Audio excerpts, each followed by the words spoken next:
All right, great. Well, thank you for being here today.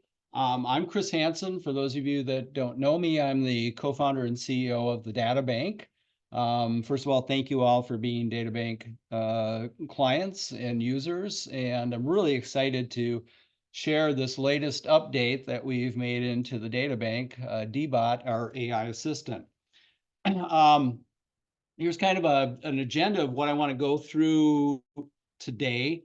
I do want to spend some time talking about AI and how we approached integrating AI into the data bank. And thank you everyone for filling out the poll as well. It's good to see that looks like a little less than half the people have not used a dBot or a AI bot, so that's good. And there is some healthy hesitancy out there, and we'll talk about that a bit. So I'm going to talk briefly about what AI is, some of the concerns that you should have about AI, but also certainly concerns that we had here at the Databank in implementing dBot into the databank. And then I'm going to talk about really the key to using any AI bot, and that's writing prompts and how important it is for you to develop prompt writing skills and some of the keys to that. I'll talk about that. And then we'll go in and take a look at dBot itself. I'm going to kind of go over the interface, and I'll run through some sample prompts for you. And then, as I said, we'll have some time for some questions. As you know, use of the dBot continues to grow, we anticipate we'll be having some additional trainings specific to dBot going forward. All right, so let's get into talking about what is artificial intelligence. Since most of you have used some AI bot before, you probably have a fairly good understanding of what AI is. Myself being not really a technical guy, but a marketing guy, I like easy definitions. This is one I found that I think is pretty clear and concise. It's really AI is the ability of an artificial system, in this case, a computer, to perform tasks normally associated with human intelligence. And AI does this by having trained on vast amounts of data, then using the power of computing power to look at that data, look for patterns, correlations, and then providing responses back to the human who's asked for the information. So while it performs tasks that we normally associate with human intelligence, I want to point out this is not human intelligence. This is artificial intelligence. And with any kind of new technology or tool, you know, there are some issues around the use of AI. So for those of you that have used something already, I want to just kind of briefly go over the landscape of what's out there. Well, there's a lot of AI bots out there. These three that you see in the top are the most common ones. ChatGPT is the one that was put out by OpenAI back in November of 2022 that really started the mass adaptation of AI into the consumer market. And ChatGPT is their AI bot. If you've seen any articles about AI, you've probably recognized that name. On the right-hand side is Gemini, which is Google's version of AI bot. If you're using Chrome or Google Workspace, you maybe have encountered Gemini already. And then Copilot on the lower left there is Microsoft's AI bot, which if you're a Windows user or use the Edge browser, you've experienced Copilot. And then in the middle there is dBot, which is our AI bot that we've built and have integrated into the databank. I want to point out that ChatGPT, Copilot, and dBot all use the same AI engine. That's the GPT engine that's developed by OpenAI. So those three bots are all using the same engine behind the scenes to do the various things. We've each built our own interface to that AI engine, and we'll take a look at dBots in just a little bit. All right. So there are definitely concerns about AI that you should think about using any AI bot. Security is a very big one. This is something that was at the top of our mind as we look to build something within the databank. Of course, we want to maintain the highest level of security that we have within the system so that none of your data is exposed. It remains behind the security of the databank platform. And it's really the primary reason that when we started looking at this well over a year ago, we decided the only way we could do this to integrate AI into the databank and maintain security was to build our own bot and have it function within the security parameters of the databank.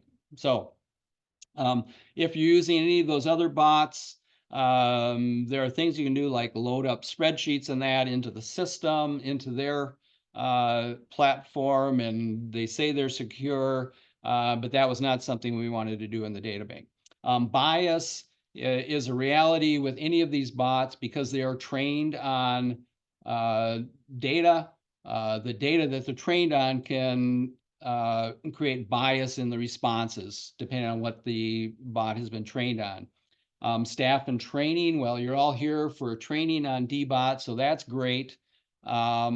But as any new technology, in order to use the technology effectively, you really need to understand how it works, spend some time training on it.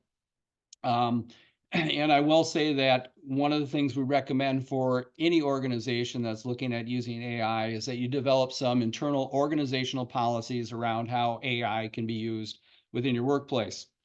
And that kind of goes to the next issue there of transparency. If you're using an AI bot to create some copy, to create some images, to create some charts and graphs, those types of things, do you need to be transparent to the recipient of those communications or those types of things? There really are no legal guidelines in place right now in the US around this. We recommend that anytime you use an AI bot, even if it's just to draft some copy that you are then going to edit, it's good to put some type of notice on your communications, your websites, your social media properties, just indicating that this content has been generated in part through the use of AI. And then, of course, legal issues. Look, anytime you're looking at technology, you're going to want to be thoughtful about that. Again, as far as I know, there are no set in place regulations or laws right now about AI use. Politicians are rapidly trying to understand this technology and develop something, but like with most technologies, the legal and regulations are behind the technology itself. All right, so there's some concerns, and there are definitely concerns that you should be aware of whenever you're looking at using this AI technology. Now, while there are concerns, as we started to look at this at the databank, we saw this as really a transformational technology coming into the marketplace. And, you know, I've been around nonprofits and technology now for over 40 years. And I've seen three really radical transformation points with technology and nonprofits. The first was when personal computers came into the market in the mid to late 80s into the early 90s. This dramatically changed how any organization, large or small, can work with information and data. It made it so nonprofits now could have, even small nonprofits could have fundraising management programs internally on their PC to run those types of things. So that was a big transition point. Of course, the internet in the 90s, early 2000s was a big transformation point. The Databank, of course, started in 98, and we were part of the early pioneers of web-based software for nonprofit organizations. So that was very radical change. And then the third one is this artificial intelligence. And from my perspective, having been in this industry quite a long time, this might be the most transformational point in my lifetime with technology. I mean, the impact that AI has had in just a very short period of time has been faster than anything I've ever seen before. So I say all that because it's a reality. AI is here. It's here to stay. It's entering every aspect of our daily lives, whether we know it or not. And so our feeling is the sooner you get on board, learn how to use the technology, the better it's going to be for you. And we'll look at a little bit some of the reasons why this is the case here. So with that, I want to go into talking about how do you actually use a bot. Now, what looks like a little less than half of you have used a bot before. If you've done any searching or looking at AI bots, you might have seen conversations about prompts and how to write prompts. And having used bots now for myself for over a year, I can say this is absolutely true. The key to using these is knowing how to ask the bot what you want. So how you write your prompt is critical to getting effective responses from any of the AI bots, and that's certainly true with dBot, which we'll look at a little bit here. So the more clear and concise you can be with your prompt, the better the bot will be at providing you with answers that are relevant to what you're looking for. There's a term that's come about called prompt engineering. There's actually companies now that are hiring prompt engineers as a specific skill set. It's something that you need to work on. And there are tons of articles out there, videos out there on how to write effective prompts. I'm going to go over a few keys to that. And the final thing that I'll mention here is, like any skill, this is going to take time for someone to develop. As I mentioned, I've been doing this now for over a year, and I feel like I've got to the point where I understand some of the keys to writing these prompts, but there certainly are things that I don't know. But it's a skill. And one of the things we also know is that this technology is rapidly evolving. So it's not just a skill you learn once. It's something that once you start using it, you're going to have to keep abreast of to use it effectively. So here are some keys for you to think about when you're writing your prompts. The context matters tremendously. Now remember, your AI bot or dBot in this case doesn't know you, doesn't know why you're asking it for what you're asking it for. So the more information, the more background you can provide in your prompts, the better your dBot is going to be in providing the right response. And then, of course, you need to tell dBot exactly what it is you want it to do. Do you want it to write an email? Do you want it to create a visual of some type? Do you want it to search for data in your databank?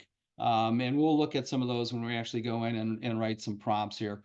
And then keywords are really important.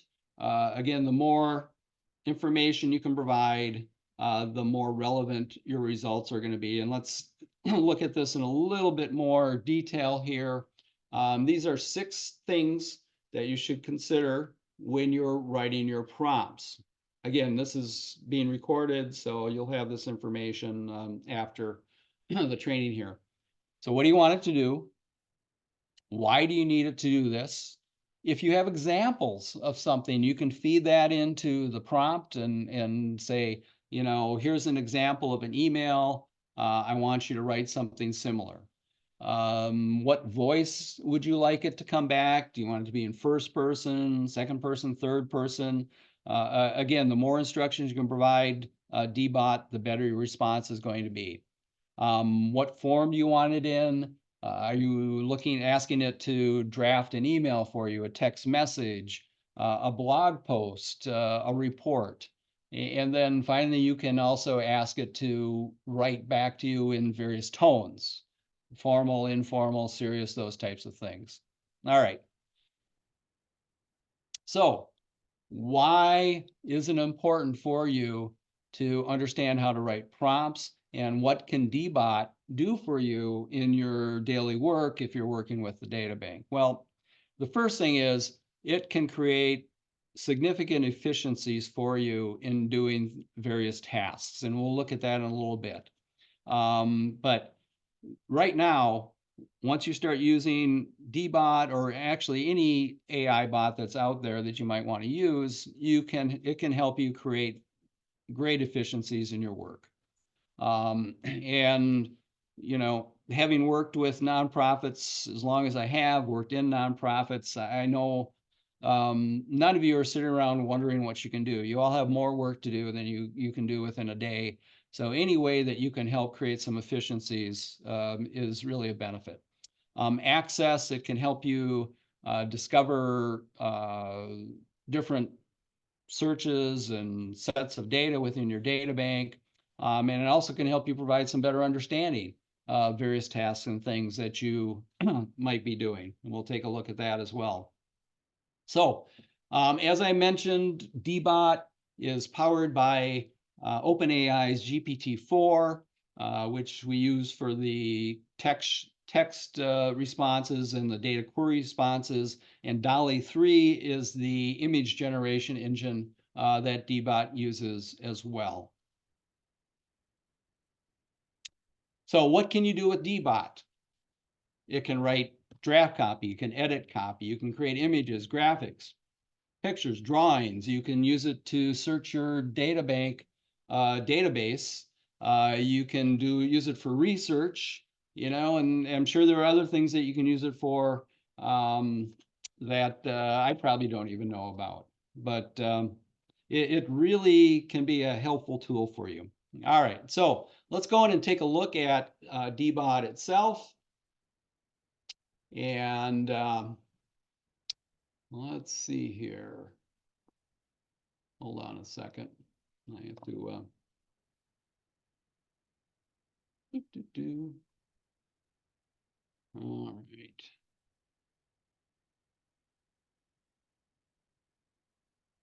All right. So here we are in this is a demonstration data bank. If you've been on other trainings, you've probably seen this system before. But what I want to point out is up here in the upper right corner, we've got the little icon, the little dBot icon. So that's your access to the dBot window. You just click on that and it'll pop up a window. Now, this window, you can adjust the size how you want. If you click this double arrows here, it'll expand all the way across. I actually tend to use this the most often when I open up dBot. It just gives me a little more space to work with. And this icon is accessible anywhere within your data bank. So if you're looking to do some research on an individual organization, you might be here. If you want to, let's say, use dBot to help you craft a power mail, we'll go over here to power mail and look at a design, and I'll actually show you some examples here within this power mail. But as you can see here, actually, let's get rid of that. And let's delete that because I'm going to try some new stuff here. All right. So as you see, anywhere within the databank, little dBot icon is accessible. So I'm going to go over a little more of the interface here with dBot. So once you open this up, there's going to be a drop down on the lower left corner of the dBot window. And you'll see textual, visual, and query. So the first thing you do is decide, well, what type of response do you want? Do you want it to come back with a text-based response, which is, of course, textual? Do you want it to generate an image for you? So when you click on that, you can tell it to create some different formats of your visual, and then your prompt is put in here. And then the third one is query. And this is to query data within your data bank. So functions much like the search function, but it can help speed up search and selections significantly, and we'll take a look at that.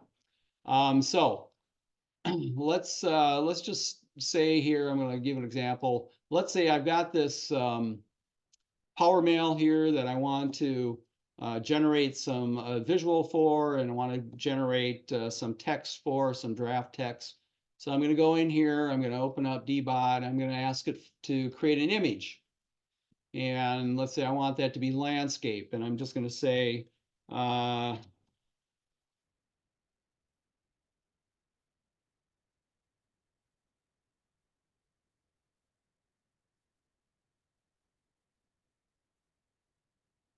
say draw a picture of the Mississippi River. So a very sort of generic question there. Now this is sending the prompt out to the DALL-E 3 generation engine, image generation engine. It sometimes takes several seconds to get a response back. Sometimes it's faster. We don't really have any control over that. But there we go. All right. So now it's come back with this image, which is a fine image. It's pretty generic, though. It's, maybe not exactly what I was looking for. So I think I probably need to be a little bit more specific on here. So I'm going to say, let me get rid of that. Okay. So I'm actually going to use the microphone here because I'm not very good at typing. If you're using Databank in the Chrome browser, you can use this microphone tab. It's the same as the microphone up here. Well, let's just try. Draw an impressionistic watercolor of the upper Mississippi River Valley with an eagle flying overhead. All right, so they're just reading this in, and it'll create the prompt. And you can see I've added keywords in here. I've been more specific, like upper Mississippi.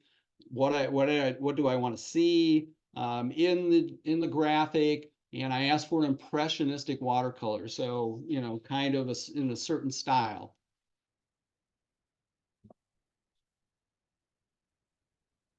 Someone asked a question if it's an original image or something AI just found on the internet. These are originally generated images. They're not searching the internet, looking for an image and bringing that back to you. These are created by the DALL-E 3 image generation engine. All right, so there we go. So impressionistic watercolor, sure, it's got an eagle flying overhead, and I asked for upper Mississippi River Valley. For those of us here in Minnesota, you can look at this and say, yeah, that might be the Mississippi River between Minnesota and Wisconsin, with the bluffs and those types of things. So let's say I'm gonna, that's something I want to use in my Power Mail. And so then to get this into your Power Mail, you need to first download the image to your computer, come over here and put an image area within your Power Mail. Now we're going to browse. I'm now going to upload that image that I just created.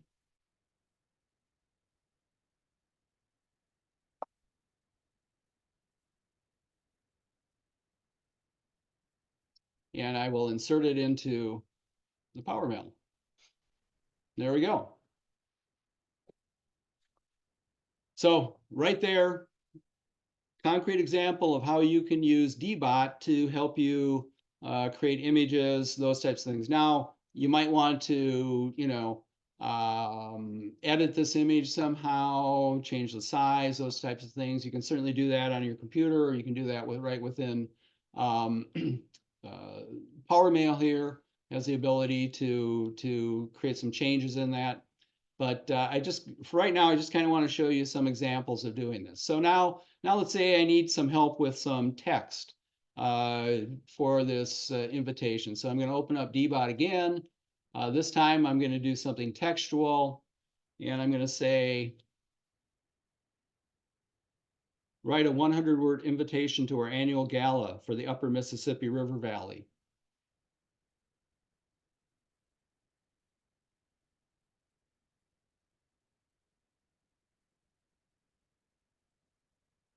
So again, you create your prompt, and there we go. So, this is what it's created. I want to stress very strongly here, we do not recommend that you just copy and paste AI generated copy into your message without doing some editing. It's it's a place to start, and that's how I certainly have used it as someone that has struggled at times to start writing something. I find that using this gives me a really nice starting point that I can then go in and do some edits. But let's just say, this is a good start, but it's not, I want something a little bit more. Maybe I want something more formal. Let's try this. Write a 100-word formal invitation to our annual gala celebrating our work to keep the Upper Mississippi River Valley clean. There, okay, so you see I've put more specifics in here. I've asked it to come back with a formal invitation. So let's see what we get back this time.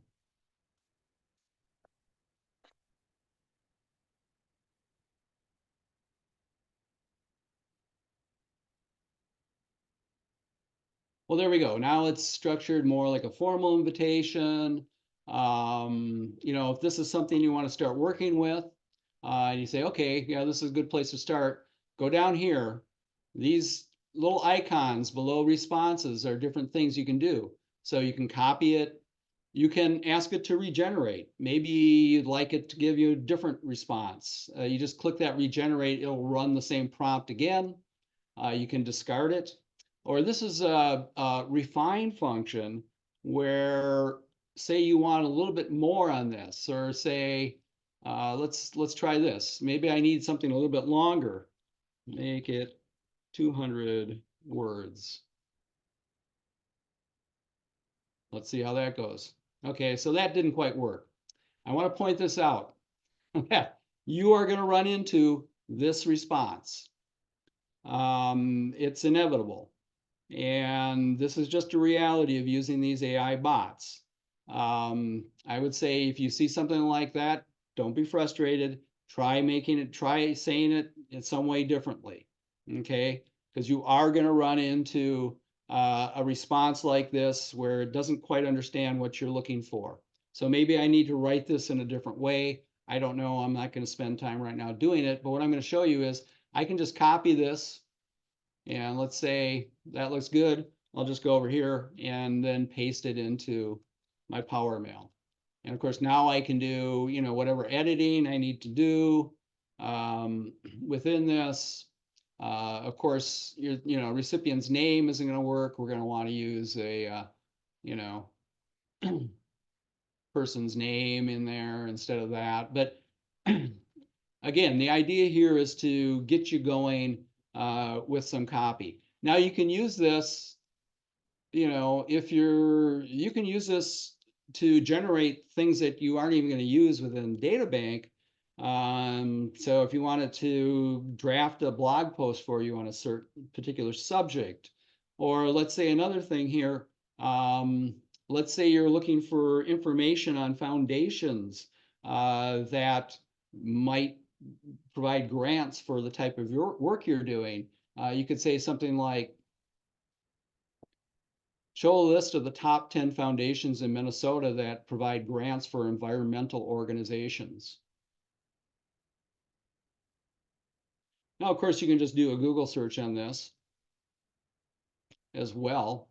But what I've been finding is that the dBot does a really nice job of sort of compiling information that you wouldn't necessarily find in a regular Google response. And so here we go. It came back with, 10 foundations here in Minnesota that provide some types of grants for environmental organizations. So definitely you can use this to do research, whether you're working within a record in the data bank. Let's say you want more information about the McKnight Foundation. Write a 200-word summary of the McKnight Foundation.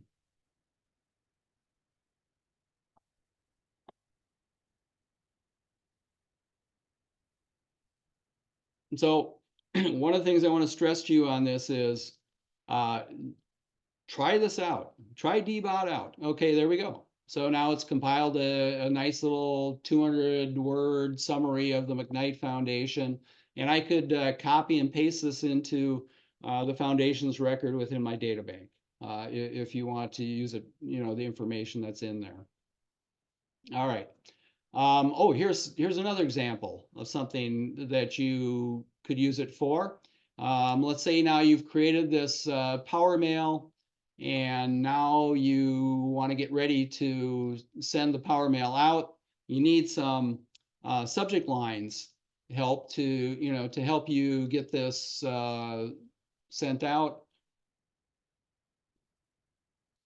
Write 10 subject line responses for the invitation to our annual Mississippi River Valley Gala. Yeah, that's not quite what I wanted to say. Let's just say subject lines. Okay. Let's see what that gets back. Oops. It was listening to what I'm saying. We'll see what that comes back with. Well,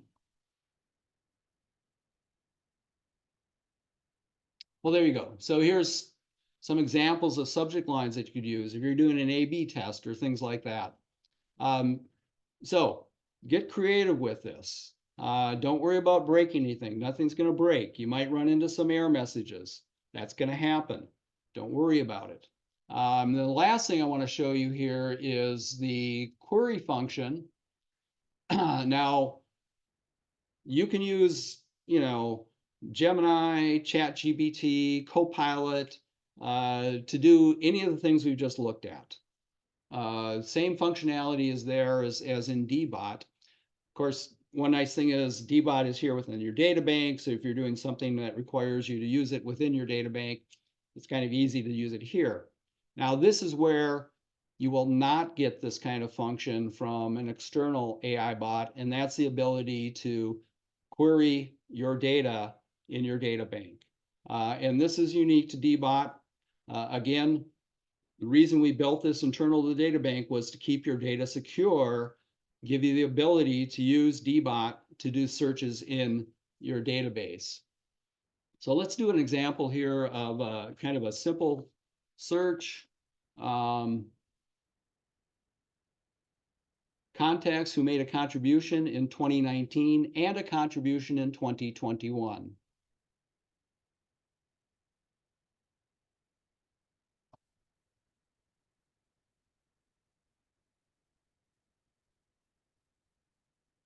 Okay, didn't like that.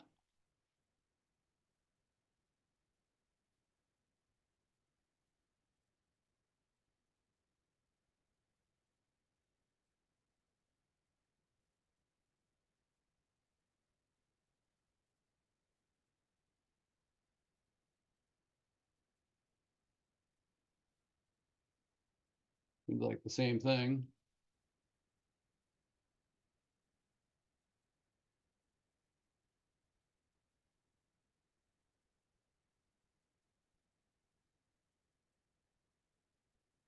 All right, there we go. So it worked this time.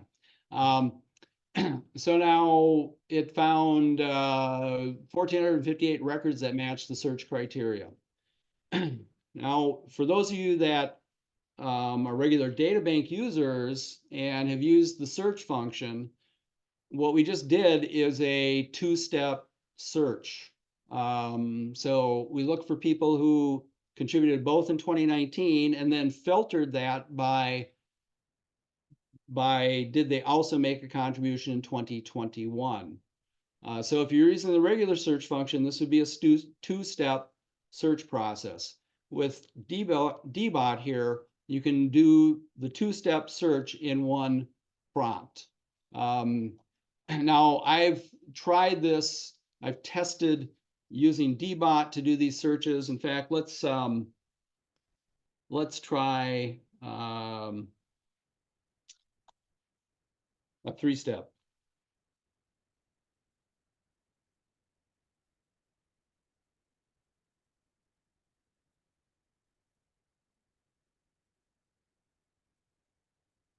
All right, so now I'm going to add a third criteria on and live in Minnesota.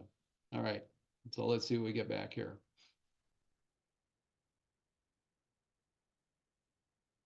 Well, there we go. So it came back with 113 entries that matched that criteria. That took, I don't know, 15 seconds to use this. If I was using the regular search function in Databank, I've done it. It takes me about a minute and a half to run the three different searches. Okay, so this is where you can really, if you're looking for specific data, you can really use this to save some time in looking up information. Now, this is the search results that you want.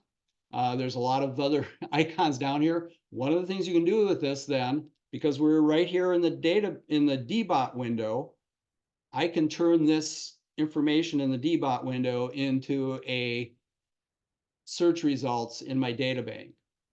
So if I now go here and I look at the selected records, this is going to be the 113 records that dBot found in that search prompt. So then you can work with this internally within your databank however you want to work. Some of the other things I want to point out to you here on this query results is you can also copy this information. You can open a new tab. You can download it. You can ask it to regenerate, delete. You can do a refine here as well. So if you want to narrow this selection of records down by even more criteria, you can use that refine button to do that. You can add these records to a current selection you already have in the databank, or as we just did before, make this the current selection. Closing dBot, there's a couple of things you can do. You can just click on the dBot icon up here, or this X in the interface will also get rid of dBot itself. All right, so we have covered a lot of stuff here in the last 40 minutes or so. Let me just get back here. So some final thoughts about this is, as I've said repeatedly, writing effective prompts is really the key to getting good results from dBot. And this is a skill that each of you will have to work on, will need to develop in order to get those kind of results. It does take some work, but once you get the hang of how to use dBot, I guarantee you it's going to create some real efficiencies for you, especially when working within the data bank. As I mentioned, this technology is evolving rapidly. We are continually reviewing updates and changes to the tools that we're using to provide dBot to you. In fact, we created some additional functionality in what we just saw that went into production just yesterday. So as we continue to develop functionality in dBot, we'll make sure to let you know what those additional functions are. Excuse me. And another thing that I found really helpful is as you're working with dBot and you're finding that certain prompts are working really well for the things that you want, keep a list of those prompts. I just have a Google Docs document that I keep a list of prompts in that I found work for me, that I can reference whenever I need to use again and again. So there you go. Happy to answer any questions you might have right now at this time. We do have some support documents in place for dBot that you can access right within the dBot window. There's a link to go to that document. We will be developing more. We really are interested to find out your thoughts about dBot and how you're using it. So if you're using this and you're running into problems, or you found something that works really well, we'd love to know both of those. Certainly, if you're having issues, let us know. If you're finding things that are working really well, or you've discovered something, we'd love to know that too, because then we can share it with other users as well. Um, with that, I'll just see if anybody has any questions.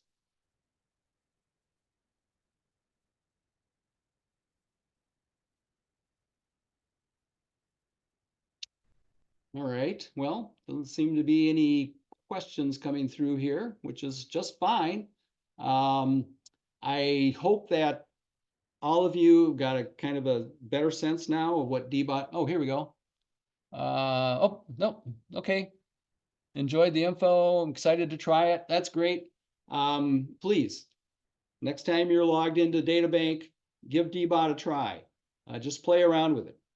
You know, the more comfortable you get with it, the easier it is going to be for you to use it.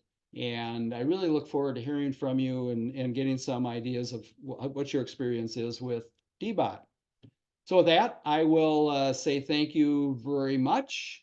And we will send out the link to this recording, so please share it with your colleagues. All right. Thanks, everyone. Have a great rest of your day.